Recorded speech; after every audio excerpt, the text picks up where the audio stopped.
Welcome, Web3 media friends, to another side hustle. It's like, we really want to believe that we could have gone full-time Web3.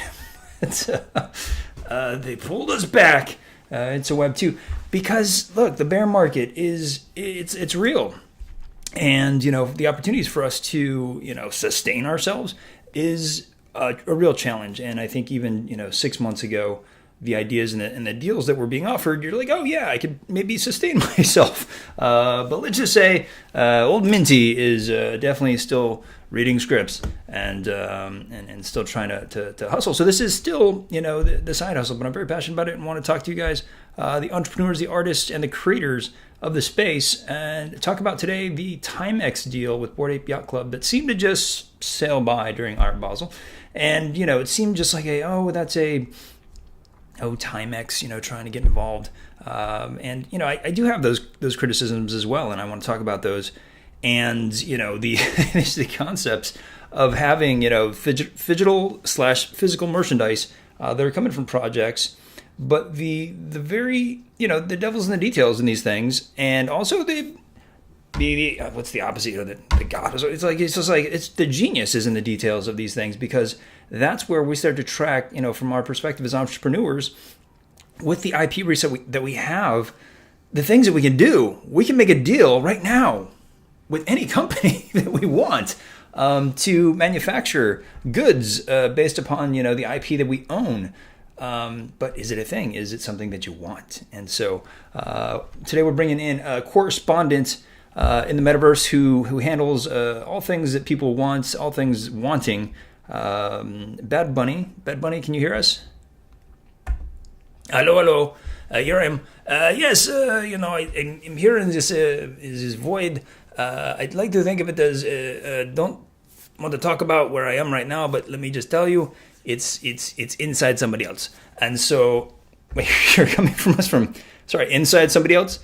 It was a wild party, man, and, after coming from Miami, I felt the need to experiment, with my form. I can get very narrow. Look at how fucking narrow I can get, man. And I just do the ears thing, and I end up in places I didn't think was possible. Wow, it's kind of wild. But, talking about, being physical, physical objects, I think, are becoming a big meta in this space, in terms of like, oh yeah, gosh, we need to make money, and how can we make money? Oh, we'll just do products, and every roadmap had merch on it, didn't it? And we're very, very critical of those that had merch on their roadmap, because it's like, yeah, of course you're going to sell like the hoodies and the ideas of allowing that merch to then not just benefit the main product, the main IP, just like, oh gosh, now we got Bored Ape hoodies that we're selling for $800, and that helps Yuga Labs. It's about finding ways as entrepreneurs with these IP rights to create products from the IP rights that we own, not necessarily having to utilize the main name brand. Yeah, but man, like, who wants a watch? Like, okay, look, it's like it looks very fashionable, but it's like I don't use a watch. I don't tell the time. I tell the time in my head. In my head here is a chip, and it tells me the time. So I don't really need a watch. And I think a lot of people felt that way, maybe as well. I think watches are very in vogue, or were in vogue as a store of value. Certainly, those that collect watches know it's tough times because there's a lot of liquidation happening, and a lot of prices are dropping as people realize they need to cash out of these objects. And so the market for them has been sliding considerably. I don't know if that affects this product too much, but let's get into it. Thank you, Bad Bunny. So Timex Goes Ape, that was, they had a party at Art Basel, and again, it doesn't sound sexy, to me, just like Timex, like a old trusted, brand of watches. And from me and from my perspective, from, understanding the manufacturing side of licensing, IP to, a brand like Timex, in this collaboration, that watch doesn't cost a lot to make. And beyond that, just the quote unquote quality. Even though the dude who's making this watch right now seems to be really killing it, I just don't think it's made quite like this ape here who's making it for us. It's of a standardized quality, which is very, very good, and it's Timex, and it's very, very good. But it is mass produced, and they've just found a way to make it customizable, and they found, well, maybe that's a future marketplace for us. And so they sat with their marketing team and figured out in their sales team, hey, that's a future, growth area for us, customization. Who's dumb enough to spend, $2,000 on ostensibly $150? I mean, I don't want to get into the specifics because I don't know. I haven't seen the watch of what it costs to make one of those, and to ship it out maybe 200. So just the level of customization does play into the cost, certainly.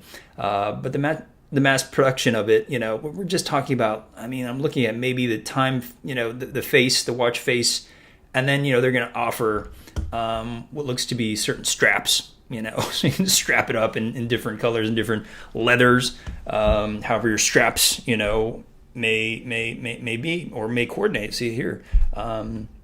That's some international flag straps, just in case you want to ball all over the world, or some green ones, just in case you have a crocodile girlfriend. So there's ways of, customizing it, and that's allowed them to open up that marketplace to customization, take a bit of hold that, Nike's been doing it for quite a long time, and certainly they're doing it in a big way with Artifact. We can do a whole episode on Artifact, but I feel like I need guests in on that just to weigh in. I need like a real sneakerhead to just tell me, do they think that thing is really that valuable?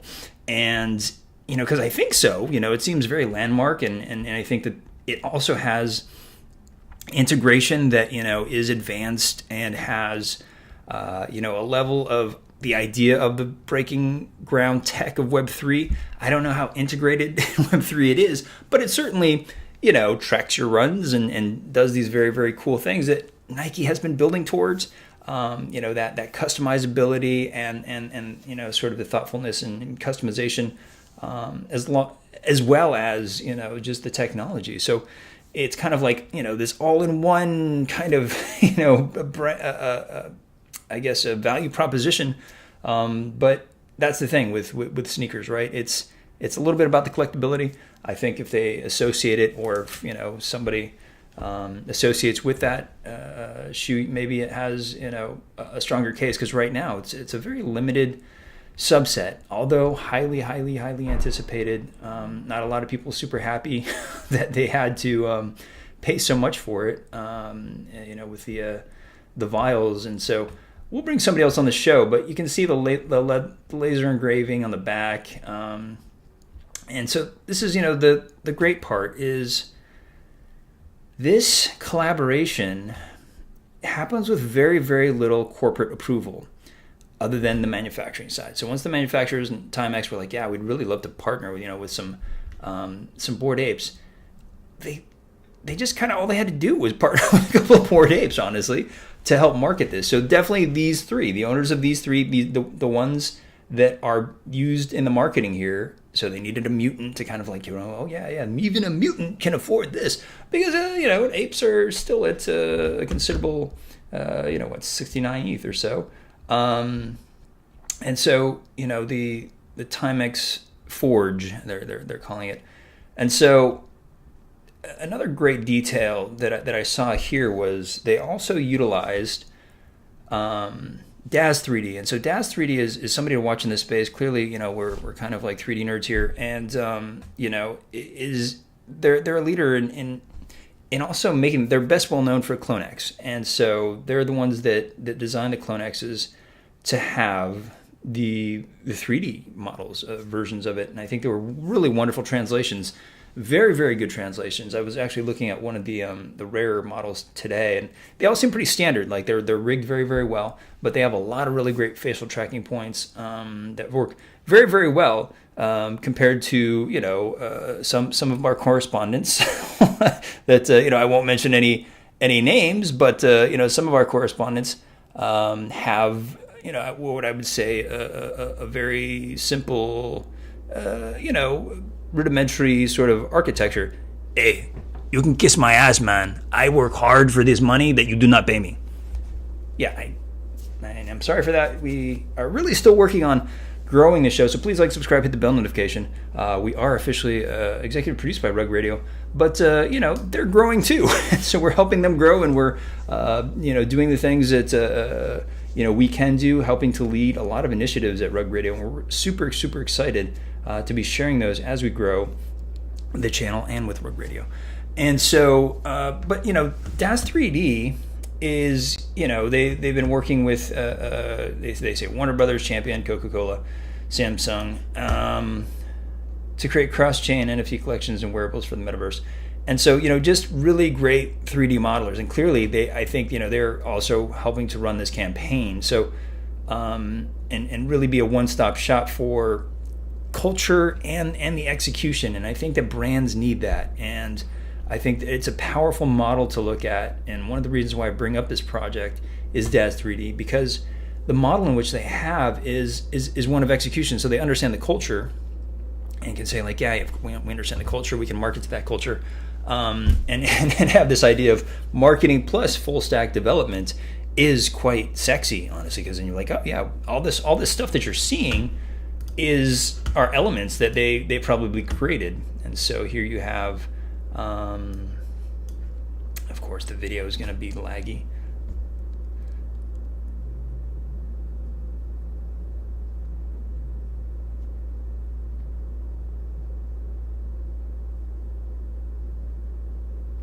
It's a great demonstration of all the different ones, and you can see Josh Ong's in there. You can see a lot of they went to a lot of bigger name apes and made a licensing deal. Which, by the way, holy cow, watch yourselves when making those deals. One ape just lost, I believe, 13 apes just yesterday because they were lured into a licensing deal like this. So let's take a moment for a little cautionary tale here. And so apparently he was approached to do one deal with one of his apes, and with one of his apes he was going to make the deal with this licensing agent. And so this agent was like, look, we've made deals for you and we're going to set that up. But then what you have is they drained his entire wallet of 13 apes. That's over $1.2 million worth of apes. So it was pretty startling news to hear, but that's kind of the current methodology right now is maybe leveraging the idea of making licensing deals with holders, which we have the power to do, but certainly there's predators out there, and they're looking for the opportunity to prey, especially on those that aren't super sophisticated with those deals. Because if you look at sort of the agent, and that wasn't an agent at all. Like you just had to do a couple of Google searches to find out. So, but 3D, DAZ 3D. Really put together a lot of really great elements for this. And so, if you look at, all the elements of the marketing as well as the execution on the 3D side, it's remarkable. And they did a fantastic job, centering it in Miami. But look at the results. So the results of which they were aiming for 2,000 a piece and ended up pricing at 1.5 ETH, but it doesn't seem like, you have to assume that, just looking at these names, that they're friends, right? And so they bought the first batch, and it looked like it didn't work out so well that first week, so they decided to cut the price to half. And so, like I said, this is a pretty profitable side of the business if they can get into it, right? But clearly, because it doesn't have any Web3 integration, it's like, well, why do I need this? Do I need this? Probably not in this time. And so that's kind of the lesson learned from this specific project, is to really look at the level of Web3 integration. Sure, you have the degen capacity to enter the space and understand the space, but looking at its use case, it's very, very, Web 2. It's like a watch, this is like these are customizations, like I said, that Nike had, years ago. And so how to integrate into the Web3, how to, it's certainly things that I work on, and follow me on Twitter as I sort of work to integrate the ideas of the principles of Web3 as well as the tools available. They're significant, and if you can incorporate them within the product development cycle, it's certainly a lot. I don't want to say like cooler, but certainly more attractive, I think, to holders who are in this space as a core market. And so, expanding upon that, you can then offer these broader ideas of security, of, on-chain reliability, of, immutability, and all these great things, and all these other stupid buzzwords that might mean nothing at this point, but are certainly growing in context for the consumer mind. All right, guys, I will